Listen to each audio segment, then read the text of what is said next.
Hi there guys, today on the workbench I'll be showing you two separate locomotives, steam locomotives that I've converted to DCC. These are both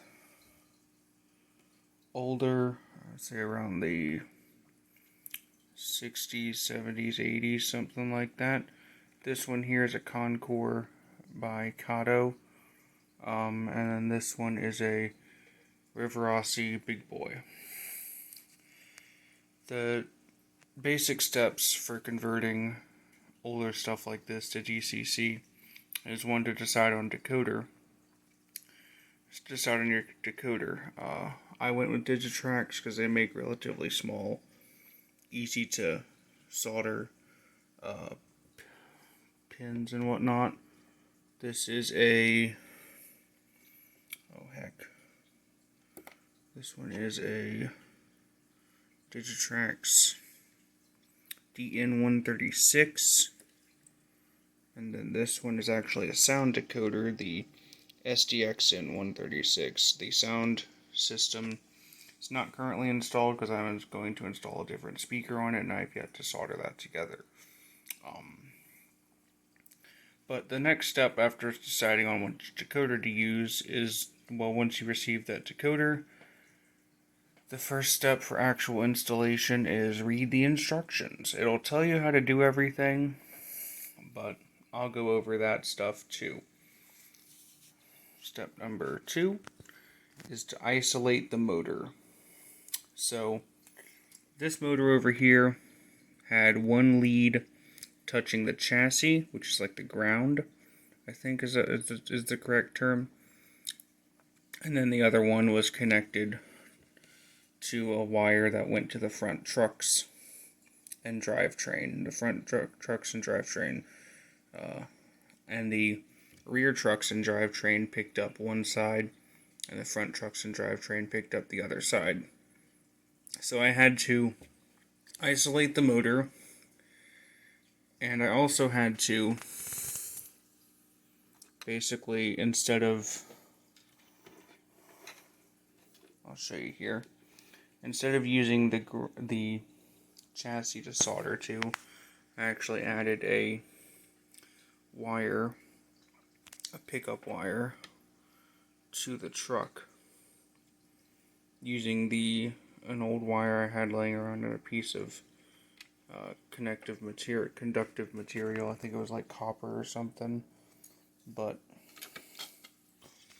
so that was, yeah, that's how I did that. And then the rest of it, the hardest part about this was I had to find out where the decoder was going to go, because on the stock chassis it doesn't actually fit in there without some modification. And the reason I didn't put it in the tender is because that would have taken way more time and been a lot more difficult, because I would have had to fabricate and or find in stock some tender pickups, which I don't even think are made anymore. But this was easier for me. If y'all want to do it using the tender, go for it. But the other reason is because the box that I have is done like this, so I wouldn't be able to use the box unless I installed like a connector of some sort, and those eventually break if you're not careful enough. But yeah, I had to Dremel out a good portion of that back end. Had to take out about, let's see, probably about right there all the way over there and then down a little bit. It's just enough to get that decoder to fit in there.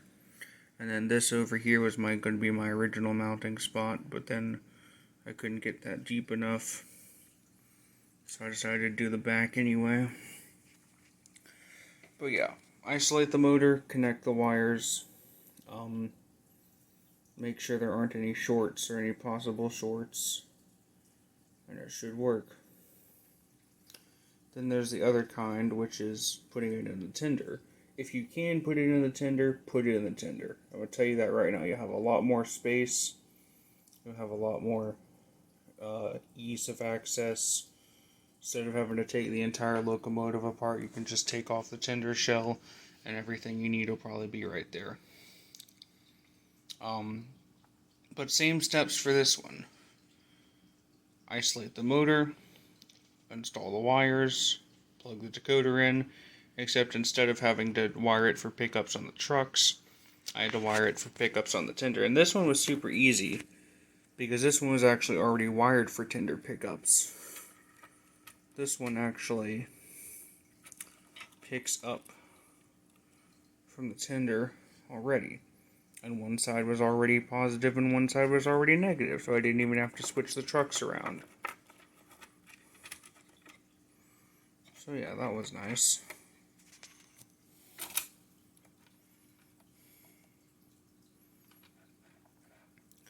But that's basically it.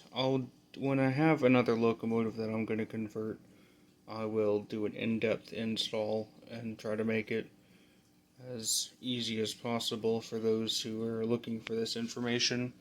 But that's just a basic overview of two different types of installs that you might have to do. Y'all have a good one. I'm out.